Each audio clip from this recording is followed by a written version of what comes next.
Nothing will happen. About time to be thinking about it. Yeah, exactly. All right, we should be live. We did it. We're live. Oh, wait. There's everybody. I'm going to... 5 o'clock really just sneaks up on us there. So everybody, if you don't know how this works, please say hello in the chat, and then I will say hi to a bunch of you.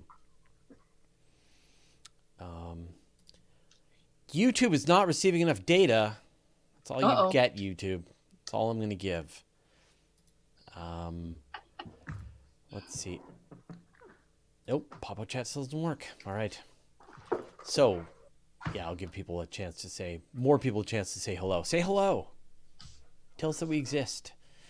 And just to let everybody know, we've got a fairly lengthy interview today, and it's mostly because I was having too much fun talking to the special guest.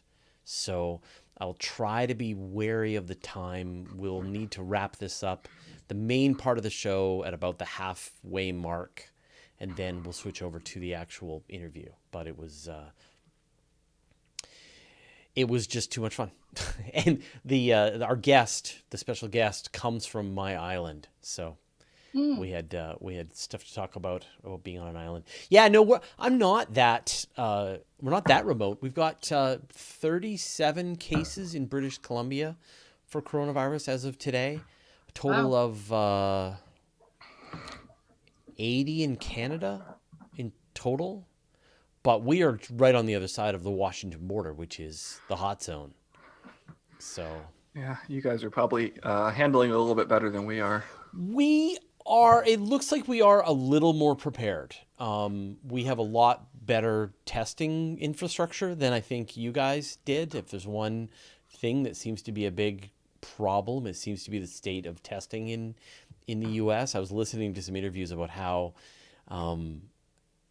difficult it's been to get the tests and to get everything confirmed, and actually the heroics that a team of researchers in Washington went through to get these first cases found. It's kind of amazing when you look into this. Kind of enraging / amazing. That describes a lot of it. Yeah. All right, now here we go. Hi to Andy Cowley, Bob Muller, Bort Klankar, Brian Yuku, Ian Farquharan, Jay Brodeur, James Haney, Nancy Graziano, Paranor, Ryan Schmitz, Scott Bragdon, Tony Flush, Uncle Bill, Drew In, David Dunn, and there were some other names popped up there. But hello, everybody. Welcome to this fairly regular episode of the Weekly Space Hangout. This is not a bonus episode. This is not one of the episodes where, in an alternate universe, I went to Japan and then came home. So this episode would have happened in either of the timelines. Yeah. Hello, Frank Tippin. So are you... do you think that we'll ever be talking about anything that isn't the coronavirus for the next couple of months? Do you want? People are losing their freaking minds out here. I can't believe it. Where are you, Pam? You're in...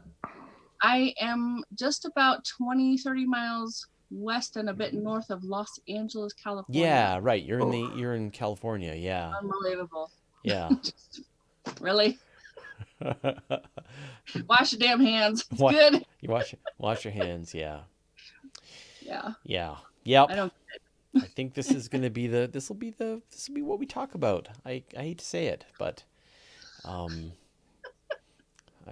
do hope that the impact is minimal. I would like to be able to, all this working from home. It's so tough. I was telling all my workers that I'm going to need all of the writers, all the team, that they're all going to have to work from home. And you're draconian. I know, and they were like, "We already do. We already have." I'm like, "Yeah, nothing's changed." All right, let's get into this week's episode. Let me put you all back in your boxes. There we go. There's me. And here we go. Hello and welcome to the Weekly Space Hangout for Wednesday, March 11th, 2020. I'm Fraser Kane, publisher of Universe Today. This week, we're going to be talking about all of the cool amateur astronomy you can do over the next coming month. People have modeled the climate on Proxima Centauri B. We finally got that name for Mars 2020 rover. We placed our bets last week. This week we talk about the what it actually turned out to be. Boeing might have some work to do with Starliner. And how did the Milky Way get so warped? Joining me this week on my screen, I've got Dr. Morgan Renberg. Morgan, welcome back. Hey, Fraser. Happy spring. Happy spring. And it is 85 degrees Fahrenheit here in Fort Worth today. That's almost to the point where you boil water, right? Isn't that how it Something works? like that. Yeah. Stand outside long enough. Yeah, that's nice. Wow. That's too nice, actually. We're way colder than that here. Time to break out the summer weather. Yeah, summer clothes. Yeah. Yeah, in March. Yeah, that's where you guys really pull ahead. Let's see. We've got Pam Hoffman. Pam.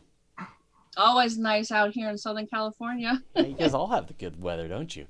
Always nice, yeah. We got Chris Carr. Chris, tell me you've got some cold northern weather like me. I wish I could, but it was 70 degrees yesterday. Yeah, that's pretty good, actually. All right. All right, so we have a special guest, a pre-recorded guest. So we're going to be getting that to the end of this episode. So we'll be having the news stories before we get into that part of it.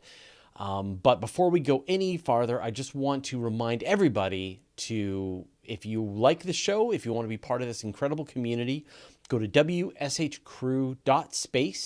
And you can join the forum behind the scenes. You can join the chat that's down below. You become an executive producer, and that means you get to invite special guests onto the show, whoever you want. Neil deGrasse Tyson, Jim Bridenstine, whoever you want. Invite them to the show. I'm sure they'll show up. So go to wshcrew.space. And of course, we couldn't do this without all of the incredible work from the team already. All right, Chris, you are on my screen. You wonder how this worked. What do you got for us? Is it because I made the last noise? That's exactly right. Yeah, Go for it. whoever see, and this is the minimum switch around. This makes the show look as professional as humanly possible. Is the person who I ask who's got the story is the one who's already on my screen. All right. Well, so I was browsing for good stories that caught my interest, and there's this one that I think really touched research that I'm familiar with. So there's been this one of these long-standing mysteries about the Milky Way and about disk galaxies. Is if you were to look at them edge on, is they aren't necessarily flat, because even if you look in the extended regions of these disks, what you find is that in the outer parts, on one part, it actually curls upwards, the distributions of the gas and stars, and then on the other end, you have the exact opposite effect of this curling downward. And so, what the end result is that the Milky Way and other and the majority of disk galaxies that we observe are warped. And the fact that I mean, I guess I'm jumping ahead a little bit, but the fact that we live in a warped galaxy as well with the Milky Way, but this is a fairly recent discovery, right? I remember there was like a team of Chinese scientists like just a couple of years ago had figured this out. Well, so there have been hints that there might be some warping going on in the galaxy for almost 50 years now, but that was primarily from the gas detections, and so we were more familiar with this warp and the distributions of the neutral hydrogen than we were with the stars. It was only recently that our abilities to get very accurate distances to these far reaches of the galaxy have improved in such a way that we can start saying things more quantifiably about the stellar distribution. And so it wasn't really until Gaia, which was this marvelous piece of machinery that has given us the accurate positions and velocities of over 1 billion stars in the Milky Way, that we've actually been able to fully probe the structure of the Milky Way disk. And so that's why galactic astronomy right now is really in a time of renaissance. Yeah, thanks to Gaia, as like Yes. so many things have, so many discoveries just recently. Like last week, we were talking about merging neutron stars into ultramassive neutron stars. Another thing that has been turned up by Gaia, and it's funny every time I look through archive, I just see a couple of stories based on Gaia data, and we're only still halfway through Gaia's run. I mean, just wait for all the planets, all of that. So I'm sort of imagining the Milky Way, and so the warp. It's kind of like one side of the galaxy is kind of tweaked up, like the back of a skateboard, and then the other part of the galaxy is tweaked down, like the, I don't know, upside down skateboard. This analogy is falling apart. Now, is this whole thing kind of rotating together, or is it more like the galactic arms where you've got this pressure wave that's moving around in the galaxy? So that's an excellent question, and that was exactly the aim of this new paper, which was trying to model the rate of precession of the warp of the galaxy. And so just like how the orbit of the Earth sort of precesses around its axis, it's believed, well, at least it's a possibility that this could also be the case with the warp of the galaxy. And so they considered a number of different models. They considered a static warp, and so a warp that didn't change throughout time. It's sort of like a remnant of our formation history, or a warp that is more transient in nature, which could be induced by a extragalactic collision that may be rippling through the distribution of stars, thus giving us something that would look like a warped disk. You know, Chris, when I was in school, I remember actually drawing out like a model of the Milky Way galaxy, and we had this bulge in the middle, and then of course it went along, but we thought it was flat at that point. I mean, this was years ago. Do we still see the bulge, or has that been confirmed less, significant, or what's the deal with that now? The bulge? Yeah, like the bulge, like in the middle of the Milky Way galaxy. Right. Well, Gaia has also given us, I guess it goes back to what I was saying, how Gaia has given us so much information about the substructure of the Milky Way that it does seem like the Milky Way does have like a pretty preeminent bulge. Okay. And so if you're looking at the bulge edge on, what you actually see is like a diffuse X. Right. And, oh, no kidding. Yeah, and so it's called the boxy peanut bulge. Okay. So what caused it? What caused the warp in the disk?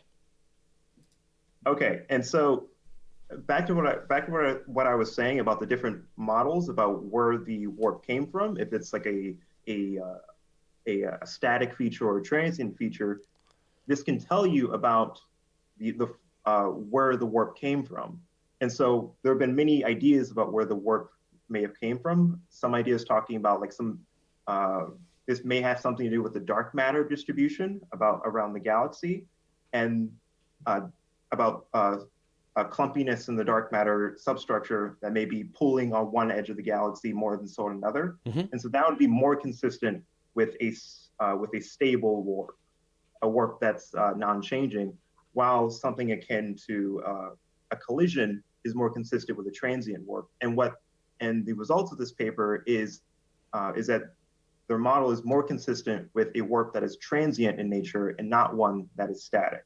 In other words, a collision. Indicating that there must have been some collision, occurring in the outer disk of the Milky Way at some point over the last 1 billion years. And so how this is working, if you have the galaxy like this, and if you have an impact happening in the outer parts, so what happens is the entire disk is going to actually goes down, not just the part that's impacted, but the part that's impacted goes down further than the part that wasn't. And so if you're in the galaxy, it would give you the perception that there's a warp in the disk. Right. And so, I mean, Nancy is asking this question. It's very similar in the chat. Have we noticed similar warping in other spiral galaxies, or is this unique to the Milky Way? So do we see this kind of structure all over the place? Right. So the Milky Way is the only is the only galaxy where we can have the in-depth, three-dimensional motions of all the stars. And so from the stellar distribution, it's hard to find, but in the gas distribution, we have found a number of warps in other disk galaxies. And if my memory serves me correct, the majority of disk galaxies we do see have some indication of a warp. And so I guess, I sort of think about this idea of, like, we know that Andromeda is on its way to us, or we're on its way to Andromeda, and eventually we're going to merge, and then M33 is going to join the pack, and all of these are all going to mash together into one gigantic galaxy, but like an elliptical galaxy, and it's not going to have any structure. And so, like, can the Milky Way handle like just a certain number of these smaller, gobbling up of smaller galaxies until it really starts to lose its structure? Right. And so in our theories of galaxy, like evolution, like the number of these major mergers occurring in the course of the galaxy's life. So what we're seeing with the Milky Way and the Andromeda galaxy right now is actually getting rarer and rarer as the universe ages. And this has to do with our theories of like how structure forms. Small things build up bigger things. And so the early universe was a much more turbulent time of these mergers happening more often. And so the Milky Way, over the last 1 billion years or so, has actually been relatively quiet. And I have to mention this because this is where the connection with my research is very strong. So in my work, we have a simulation of a Milky Way disk combined with a infalling satellite and how it impacts the disk. And we've known for quite a while that the Sagittarius dwarf galaxy may have been that impactor of the disk within the last 1 billion years. And so our simulation is trying to recreate that event. And a collaborator of ours has actually through the course of his work was able to replicate a warp in the disk galaxy of the simulation using a Sagittarius analog. So a dwarf galaxy like Sagittarius punched through the Milky Way, but wasn't completely torn apart yet. Exactly. It's about 1/10 the mass of the Milky Way. Right. So what happens is that they go on these orbits, they punch the disk, and then they go through again, and again and again and again until they get to a point where they just get emaciated into the greater form of the disk. That's amazing. Can we see that other galaxy anywhere? Yeah, so we can actually see Sagittarius now because it's believed that it very recently punched the disk, and so you can actually Google the Sagittarius stream, which is just like the stream of stars that are sort of falling away from that dwarf galaxy. So if this is the disk, the Sagittarius is right here, and you see these streams of stars sort of connecting the two. It's caught in the gravity of the bigger galaxy, right? Yeah, right, it's amazing. Because Sagittarius is being torn apart by the tidal forces, and so that the streams are just the remnants of that past super cool collision. Morgan, Yes. Speaking of planets. Yeah, I was really interested by a piece of work that came out this week that tried to take climate models developed here on Earth and apply them to exoplanets. And I think this is really kind of interesting and exciting because climate models are something we've very developed and tested rigorously here on Earth. And they can hopefully help us answer questions somewhere where we really know nothing. We have no idea what any exoplanet really looks like, how its atmosphere behaves, what the configuration of its surface is.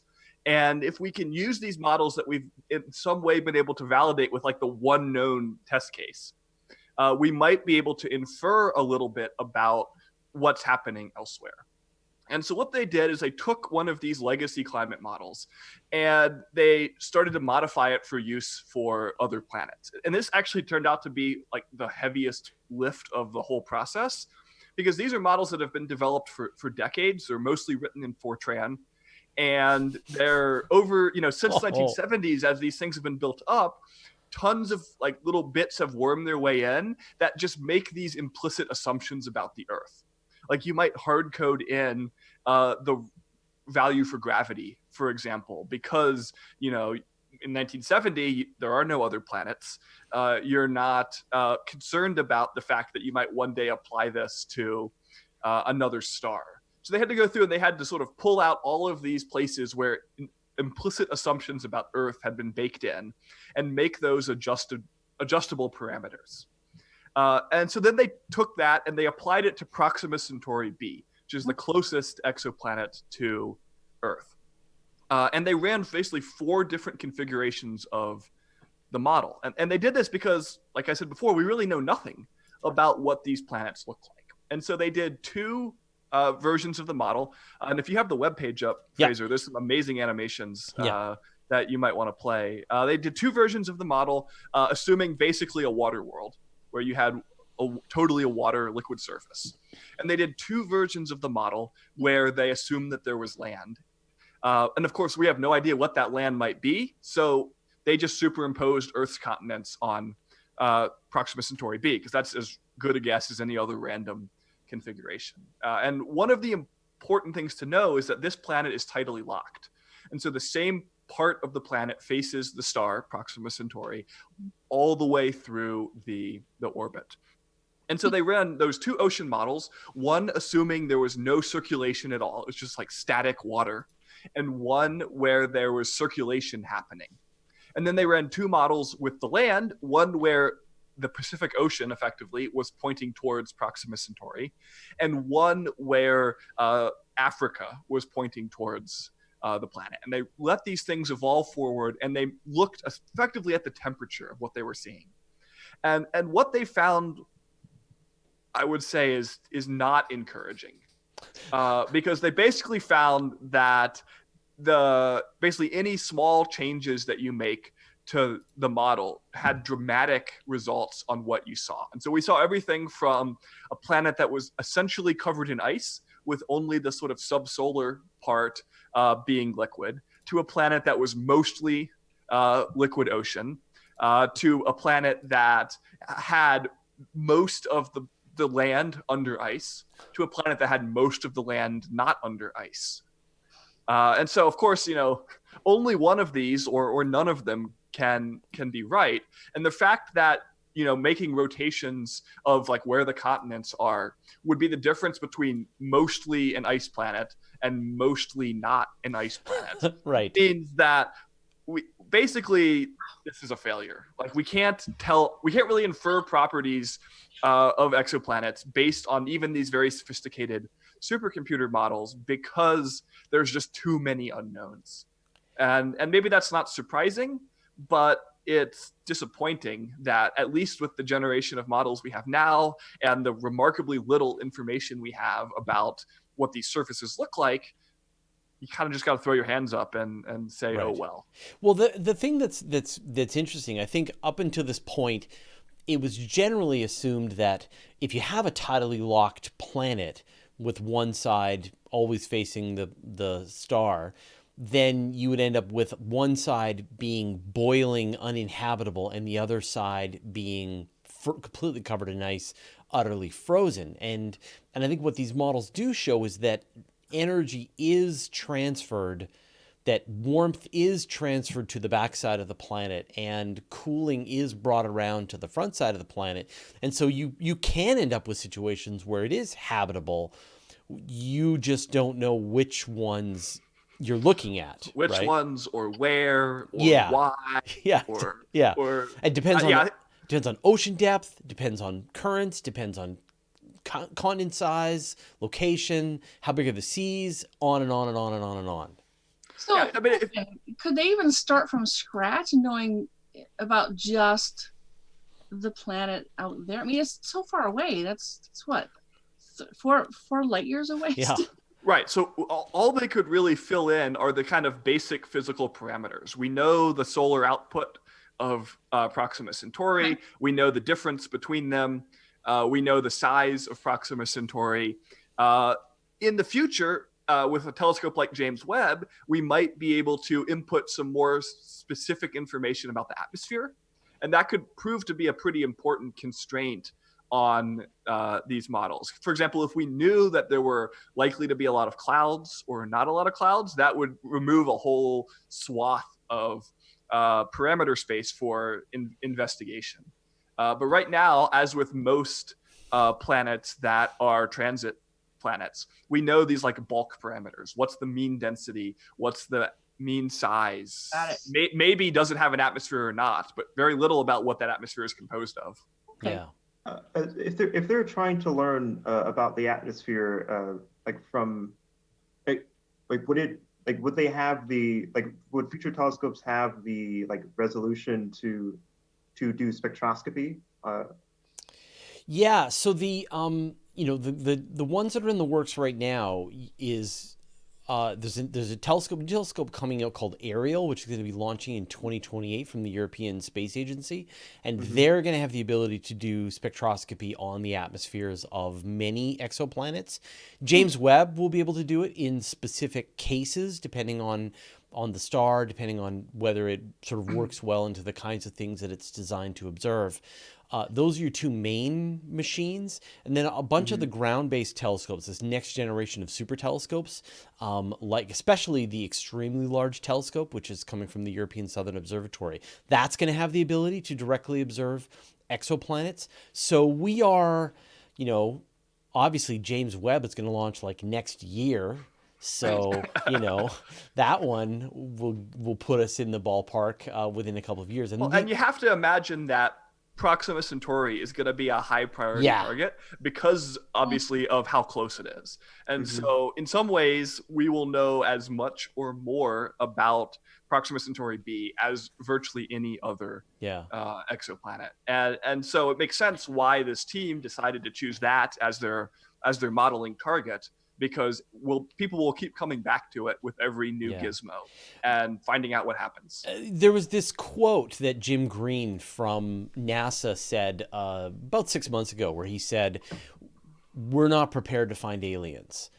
And it was not that, we're not emotionally equipped to handle the discovery of aliens. It's that literally the technology, the telescopes, the instruments are not there yet to be able to really properly get to the bottom of some of these questions yet. So it's probably going to be that next generation. It's going to be the LUVOIRs, it's going to be HABEX, and that you're looking in the 2030s for these instruments to actually come online.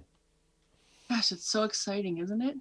I love being alive at this point in time. It's incredible to me that we have a better chance now to find evidence of some kind of alien life now than ever. That as you said, it could be within our lifetime. We could be a couple of decades away from having tentative evidence that there is life across the universe. Bacteria, right? Well, yeah, exactly. Bacteria life. So thanks, Morgan.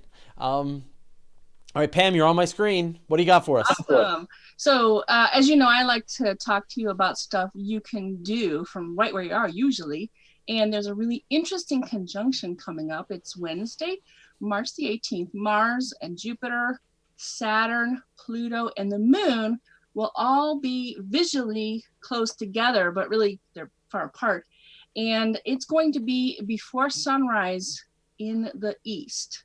So you want to be an early bird or get up early and look for the moon. You can see visually with your naked eye the moon, Mars, Jupiter, and Saturn. But you're probably going to want a telescope to see Pluto. It's there too. Yeah, it is there. But and the beauty of that is that, when we have any kind of conjunction like this with a brighter object, it's much easier to find Pluto in the night sky because they're around there. So the moon is 24 days old. It's just past the last quarter. It'll appear as crescent moon, which can be quite beautiful, alongside the planets there. And there's lots more coming up this year. In fact, for the time period of the 18th I'm looking at my list here through the 24th, and that goes all the way to the new moon. The 24th, the moon is in fact new. We've got that conjunction. Of course, the equinox is on the 19th. Mars and Jupiter will be in conjunction, Mercury and the moon. So it's going to be moving around. All those different things will be moving a little bit. And I think probably the best day to find Pluto actually is when Mars is in conjunction with Pluto itself. And that's the 23rd of March. And then new moon on the equator. Mercury at the greatest western elongation. And when they say western, you look in the east, oddly enough. And when Venus is in the greatest eastern elongation, that very same day, you're going to want to look in the west for that. So really exciting times. It's funny. I've been getting so many comments on, I did an old video, it's about 2 years ago, about, what's that bright star in the sky? It's not a star, it's Venus. Right. And all the people are popping out of the woodwork. Every 9 months, they pop out of the woodwork again, and they're convinced that it's, Planet X or Nibiru or whatever. And I'm like, nope. Nope, it's Venus again. Just twinkle, twinkle, little planet. Yeah, right on schedule. But this is, it's beautiful. Like, I don't know if you look at it, like, I went and saw Venus last night, and it's just incredible how bright it is right now. You can see it from your location. That's great. Yeah. No, I can see Venus. I can't see Mercury. Mercury is always under the mountains. Right. And I've been able to see it before. The time changed here about 5:30. And you've still got, the sun's set, but you've still got some of that glow from the sun still. And you can just a little dot. That's Venus. It's very cool. It's like I try to find it as early as possible anytime I have a chance to go out and look. So, that's awesome. Yeah, I can't wait. The thing that I'm looking forward to most this year is the conjunction later on in the year. The Saturn and Jupiter, they're going to be just right next to each other. It's going to be in the same telescope field of view. I think this will be pretty exciting too. And I list all kinds of events on my website. I'll go ahead and put a link in the comments below, but spacer.pamhoffman.com and look at Everyday Spacer meetups. Scroll down. I've currently got events for 8 cities. Oh, good. So if you move or travel to one of our cities, you'll have a cool list of things to do right off the bat. Right on. But like I said, I'll add a link to that as well in the comments below. Thanks so much, Fraser. Morgan, let's talk about Starliner. Well, it ain't going great. Yeah. So we've been talking about Starliner for a few months now, kind of tracking the saga one step at a time. And we've got one of the most important steps so far, which is sort of the official NASA determination of what went wrong. And so they've been conducting this long investigation, and some particular small pieces are still being investigated. But the sort of big conclusion is that NASA declared this what's called a close call.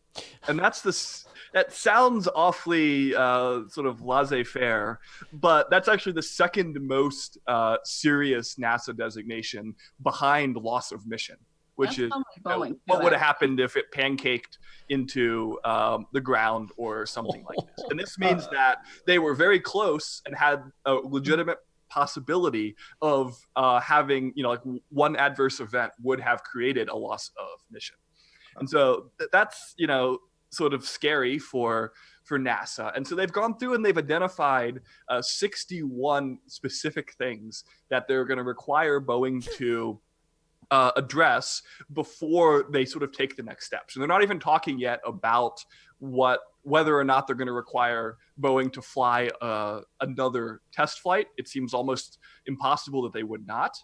But they're not even going to have that conversation until these 61 things are addressed. And in addition to that, 45 recommendations were made for how they can improve their software testing process, since all of these issues cropped up in software. And basically it boils down to actually test your software. It turned out that there were huge swaths of the mission that they never really even tested. Sort of standard operating procedure for something like this is to hook up the spacecraft to external power and run the entire mission from the moment of liftoff until the moment of splashdown as if it was happening. So feed the computer all of the inputs you would expect the computer to experience and see what happens. And if your computer is working correctly, it should send back to you all of the actions that are supposed to be taken at the right steps. And if they had done that, they would have discovered these problems, because they actually did that testing for the first part, basically the part that involved the launch, but they stopped that testing something like a minute before the point where the first of these faults would have occurred. And so that's not great. Yeah. And so certainly they will be required to perform a complete end-to-end simulation with the launch hardware. But there's all these bigger questions about the safety culture at Boeing and how could this have been allowed to happen? You know, one of Boeing's big talking points for why they should be selected for commercial crew, and in some cases why they should be the only person selected, was because of their decades of space exploration experience, building space hardware, managing these human-rated systems, going all the way back to the space race era. And to have that legacy and then to make these sort of simple oversights suggests there's a deeper problem. And here's the young upstart, or I guess, you know, SpaceX, looking like they're the experienced veterans at this task. Right.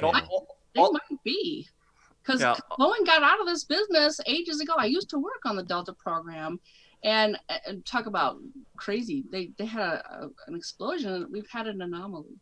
There's been an anomaly. Very deadpan, but they've been out of the business for a while. Yeah, so all this trouble with Starliner is against the backdrop of SpaceX preparing for the first crewed launch of Crew Dragon in May.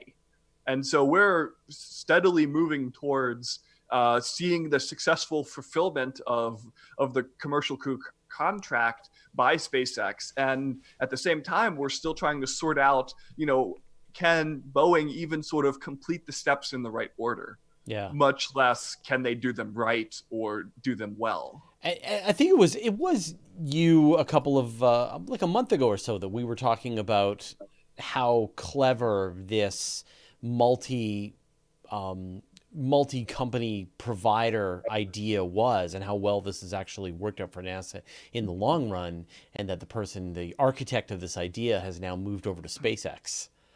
Yeah, it's worth thinking about what might have happened or what might be happening if there were, say, 2 providers for SLS, or, you know, 2 providers for James Webb. Now, those programs come at a substantially higher cost to the government, but part of that is because with one provider, you're stuck on this treadmill of endless slips and endless budget overruns. And you know, we got another terrible report from the Inspector General this week about the status of SLS, and it's likely to go billions more over budget just from what NASA said last year the budget would be.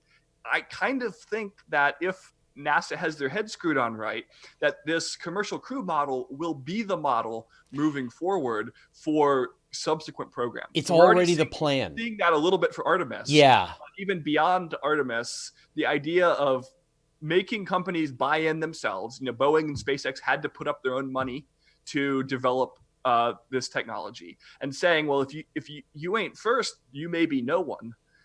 Will get them to actually get the project going and to do it right. Yeah, totally. All right, we're running out of time. Thanks, Morgan. Before we go, I just want to give everyone an update. Last week, we talked about the possible names for the different Mars rovers. The one that was chosen was Perseverance, which is fine, I guess. Just hard to spell. Your spell checker, yeah. Yeah, and so I've been practicing already. P-E-R, sever, like cut, and then ants, A-N-C-E. And so now it's been easier to get into my head than Mars Reconnaissance Orbiter. Oh, I still can't spell reconnaissance. Yeah, right? Exactly. Yeah. Isn't English a wonderful language? MRO. It's spelled MRO. Yeah, exactly. It's MRO. No. All right, Pam, you're on my screen. So where can people find out more? Itty bitty book. I have worked on this and created 15 simple ways to get involved. That's on Amazon now. I have a class Next one is starting on the 31st, of course, Southern California. And I am putting together a star party once a month, unless it rains or there's fire. Or Meetups. coronavirus. I don't think that's going to bother us that much. We'll see. Okay. I don't know. We'll see. But I do have meetups in various cities: Thousand Oaks, Boston, Providence, Cleveland, Los Angeles, Phoenix, and events on my website. Yeah. So, all right. Chris, what are you working on, and where can people go to find out more? Just anything to do with galaxies right now. But if you want to learn more or follow me, I also do a lot of outreach around the city of New York. You can follow me at The Real C Car on Twitter. Excellent. Morgan?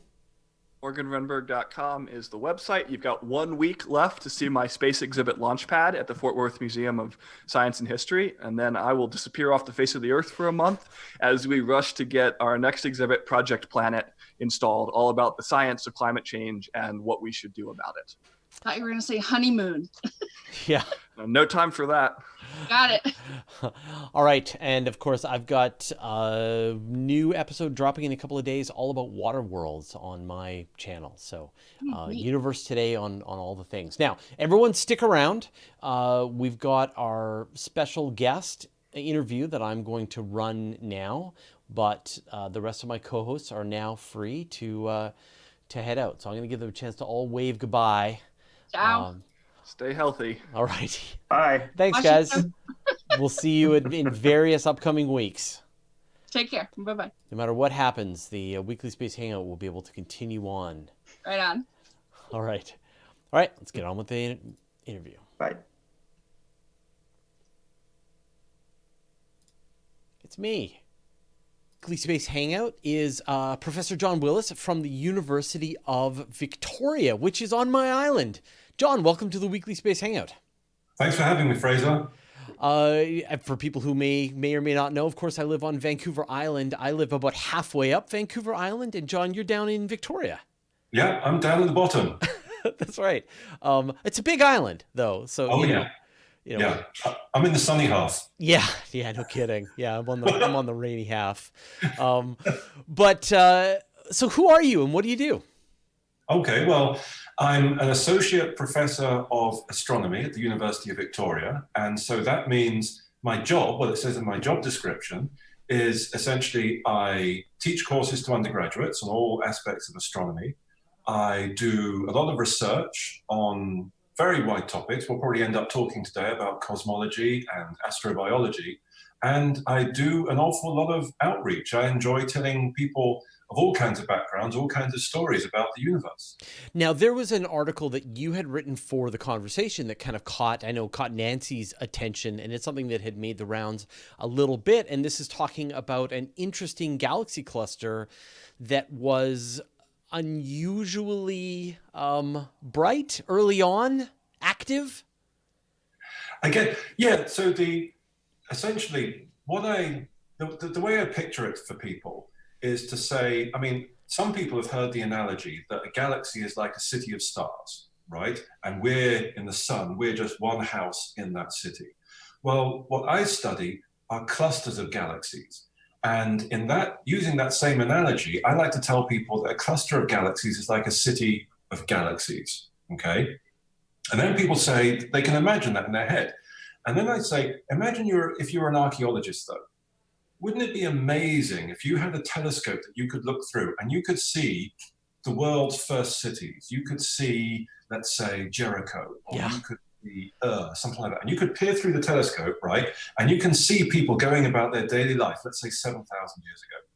Well, in astronomy, because we use real telescopes and because of the finite speed of light, when I observe a galaxy cluster at great distance, and when I talk about great distance, the one I wrote about, the light has taken, let's say, 10.4 billion years, most of the history of the universe, to get from where it started to us.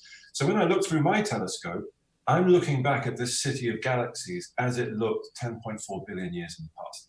And getting to the heart of what you mentioned, what I found interesting, and a few other people found interesting, is this galaxy cluster. It's a bit like looking back at a city and saying, gee, that looks pretty modern. Yeah. That's pretty built up. And it looks, the daily life of the people there is pretty sophisticated. So what that means in analogy is this galaxy cluster is massive. And if you were to take it from where it is 10.4 billion light years away and put it in the modern day universe, it wouldn't look out of place, right? The galaxies are as evolved as we see locally. The giant halo of X-ray emitting gas is just as mature as we see in the local universe. And so when I see that, that tells me, the universe must be doing things quickly and probably quicker than we had anticipated in the years before we even saw it. Because let's do the maths, right? The universe is 13.8 billion years, right? So when I look at this galaxy cluster, it's 10.4 billion years ago. So the age of the universe at the time, do your maths, everyone, 3.4 billion years, right? Now, what I wrote this paper on was essentially using a technique using the colors of the galaxies observed with the Hubble Space Telescope to work out how old are the stars when I'm looking at them. And it turns out there's, it's models, there's some range of freedom there. It turns out they might be as old as 3 billion years old. So then you do the next bit of math. So if the universe is 3.4 billion years old, that means these galaxies started forming their stars 400 million years after the Big Bang. Right. Now that's pretty early, right? Yeah. And it's wonderful doing this kind of science because once you peel one layer of the onion, there's another fresh, unknown layer of the onion further down. So what's the question we're left with is, well, if I go back to 400 million years after the Big Bang, that galaxy cluster wouldn't exist as I see it in those images. It would be much more spread out. Gravity would not have brought it together into the thing I see when I see it. And then it leaves you with another question. How did all of those galaxies that when I look at them are concentrated in a small patch of sky, but in distant past, they'd have been spread out all over. How did they know to start forming their stars at the same time? Right. Who told them? Who passed the message between them? Right. And so what I love about this, it's been a wonderful experience observing this cluster, especially with HST. It is as good as the media will ever tell you it is. It's absolutely pristine images. But then it revealed another level of a puzzle behind there. And that was kind of cool. It's been a good process. And I mean, the impression that I get from sort of doing the journalistic side of this is that astronomers are continuously surprised by how mature the early universe was, how quickly it did get itself organized, how quickly it brought these stars together. Because it's not just a matter of having a bunch of stars. Like, you've got to have multiple generations of stars to create some of these more complex early structures. So, I mean, is this a theme that is more and more surprising to you as an astronomer? Just how far along it already was, and as you said, right? How did it know? Like, the galaxies had to talk to each other somehow to know. Yeah. To begin combining to Voltron. So one thing I have learned is don't ever be surprised at the universe, right? Yeah. Be amazed and full of wonder, but it will always keep a capacity for surprise, especially when you do discovery-led observational science, right? You're looking in new places with new techniques. You are going to find new things, and that's what it's all about. What I would say, and I would agree with you, yes, the universe is teaching us, right? So what that means is if I was to make a computer simulation of, the universe, how stars form, how gravity works, this kind of thing, I would put my best ideas in, and it wouldn't be wrong, but it would be inaccurate, right? And nature is teaching us how to tweak it now. They're saying, you're not forming the stars fast enough. Right. You're not bringing them together. You must have got some bit of physics inaccurate in there. And it doesn't tell us what bit it is. That gives too much of the game away, but it tells us where we've got to go and look, right? And so the other thing one has to be careful of is when you're looking at a galaxy cluster, it's not the average universe, right? I'm looking at what is probably one of the most dense, the most advanced parts of the universe at this epoch I'm looking at 10.4 billion years ago, right? And so you always have to be, have you heard of the black sheep problem with astronomers? Yeah. Are The black swan. Yeah, but basically you see a black sheep and you say, all sheep are black. Right. And then you see, another sheep that's white, and you say, 50% of sheep are black. Or maybe all sheep are black on one side, and I'm maybe not seeing the right side of this one. right? Yeah, So yeah, there's a trap you can fall into of saying, I've observed this wonderful object I'm very passionate about. It must represent the universe as a whole. And yeah, the answer is no. Okay, this is probably quite an extreme part of the universe, but that's okay. It's yeah, still fine to learn about the extremal limits of the universe. And this is basically telling us about, so we think our basic physical idea is that density drives evolution in the universe. Density drives progress. The denser you are, the greater is going to be the force of gravity, the more collisions are going to happen between subclubs, and you're going to build visible structures faster. So what we're probably learning is this galaxy cluster always has been one of the densest parts of the universe. And you just have to follow that back in time. And that's the story we're telling. yeah.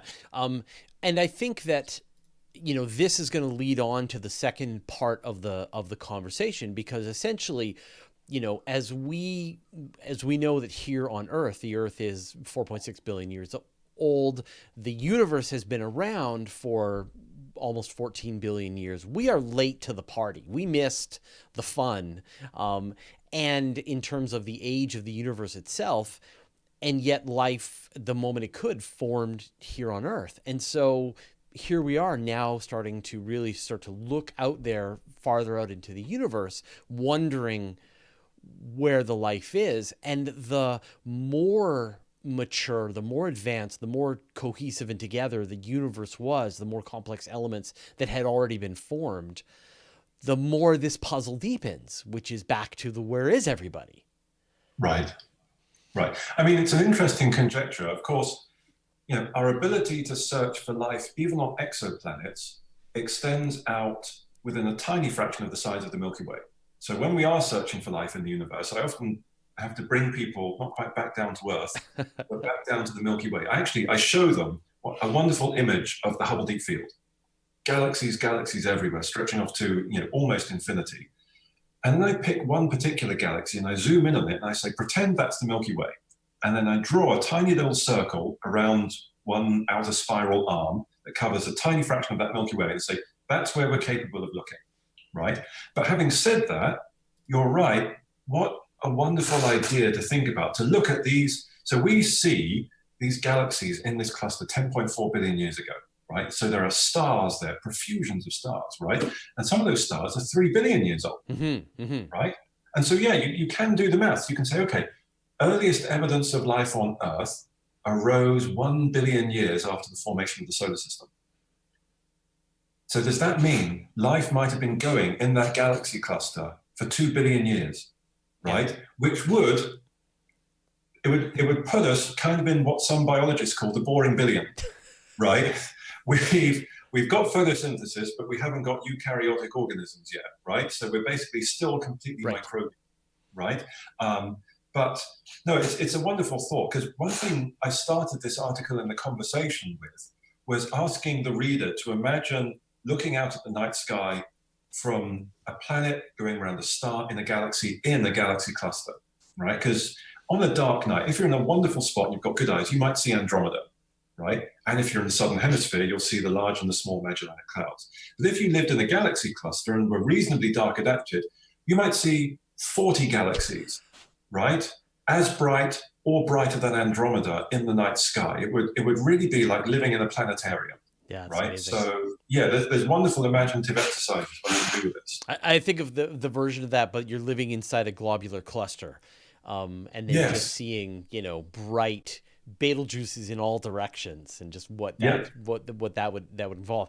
So then, there are a couple of interesting ideas to search for potential, like say Type 3 civilizations, which have closed all their stars into Dyson spheres, and then they're radiating infrared radiation, and you could see entire galaxies. But not a lot of astrobiologists are searching, although some surveys have been done. But the search for some kind of evidence for biosignatures is a lot closer to home, even in our solar system, even potentially here on Earth in some of the more extreme environments. There's some really fascinating astrobiology work that's going on even on our planet. So to sort of set aside your galaxy, astronomy hat and sort of put on your, and then put on your astrobiology side of things. How do you feel about kind of the state of astrobiology so far? What is really exciting you about where we're at right now? Well, so I've been teaching astrobiology to undergraduates, must be almost a decade now. And I wrote a book about it that basically grew out of those experiences with the undergraduates. And that's then allowed me to go off and do various adventures. So I've been to visit the oldest fossils on Earth, and I've been to the labs where we investigate them. I've been to the depths of the oceans with the exploration vessel. Wow. Right, and I've operated ROVs at depth and visited deep ocean hydrothermal vents. Yeah. And so the first thing you learn as an astrobiologist is how amazing Earth is, right? But then, I think where we are existing now, so what did we do first of all? First of all, we explored the planets and moons of the solar system, right? And NASA made a really good, bookending of that in that, 1967, you have the first space probe to Mars, I believe, it was the first one they did on a flyby mission, all the way up to 2017, actually 1965, Mariner, 2015, you have New Horizons, right, visiting Pluto. And so for NASA, that was the bookending of their primary exploration of the solar system. And then once you've done it once, then the question is, well, where are we going to go back to? Right. Right? And, of course, we've been to Mars a great many times, I guess for two reasons. One, unfortunately, I have to quote Donald Rumsfeld for this. It's doable. Right. Okay? And secondly, it's got ground and sunlight. Yeah, it's easy to get to, relatively speaking, easy to land on, relatively speaking, and easy to operate on. And so we can actually do the science there. What science is there? Well, we've realized that, although the surface appears to be dead, right, lifeless, there are niches, there are amazing places. So on Mars, the thing that really gets me going, there's two things. One is, they have a really wonderful, boring name, recurring slope linnae. Yes. Every spring on the slopes of Mars facing the sun, we see dark streaks coming from cliff sides and down into gullies. And we think that's salty water happening every Martian spring. And every Martian autumn, they freeze up and they disappear again. So there you've got a regular supply of water, right? Who knows what's going on there? At the moment, getting there is not doable because you're talking about 55-degree scree slopes, not good rover terrain. Right. The other thing I think is cool is some great science is being done on planet Earth on subglacial lakes in Antarctica, right? Basically a very cold environment, but the pressure of ice means that at the bottom of these ice sheets, you can get liquid water, right? And we've drilled down there. There are living things in them. We're still actually characterizing the habitats. But using the same radar techniques, we can see those liquid water levels in the ice caps of Mars. Yeah, that's an interesting. Actually, I haven't talked to anybody about that idea. That, I mean, all of the thinking was on, let's go to Europa, let's go to Enceladus, let's send some nuclear submarine down through 100 kilometers of ice to try and sample the under ice ocean, but if you get enough of that pressure on the ice to form a liquid water, you only have to go down a mere kilometer or two into the ice cap, to be able to sample what is possibly a liquid water environment. And if there's any place that there's going to be life on Mars, it's going to be down there. That's absolutely fascinating. How do you feel, obviously the search for life here in the solar system is one thing, but there's a lot of really great instruments and telescopes coming online. James Webb is going to be participating in this, some of the ground-based telescopes. Scientists are now starting to think about biosignatures. What are the kinds of evidence that you could see in the atmosphere of another world to say, okay, there's life there? How are you feeling about the state of that? I guess, we're sort of in the preparation for being able to start making those discoveries. When I teach my students about this and write about it, we're really at the beginning of the age of exoplanet atmospheric spectroscopy. we're going to start doing the measurements of these exoplanets that we will need to do to observe biosignatures. My sense, though, is what we are going to learn about for, I don't know, the first 10 systems observed, 500, 1,000, 5,000, 10,000, we are going to learn about exoplanet atmospheres. Yeah. Because they are, remember what we said, it's discovery-driven observational science. Nature is going to surprise us. Nature is going to do things with these atmospheres we did not think possible, and possibly many of them will not involve life, right? But then I teach people, once you've learned about the range of properties, then you can spot the needles in the haystack, right? And so I know, now you have to, if you're applying for money, you have to say, we're going to look for biosignatures of oxygen and methane, and this is going to tell us there's life there. Quite right. Okay, that's how you get your money, right? But then how do you do the science? You go back to the boring groundwork, right? Yeah. I often give people the analogy of the biology experiments on the Viking Mars lander, right? NASA threw the ball long. They put on an all-singing, all-dancing biology package to look for life in the top few centimeters of soil, right? And they weren't able to fully interpret the result because they didn't know what the overall soil chemistry was.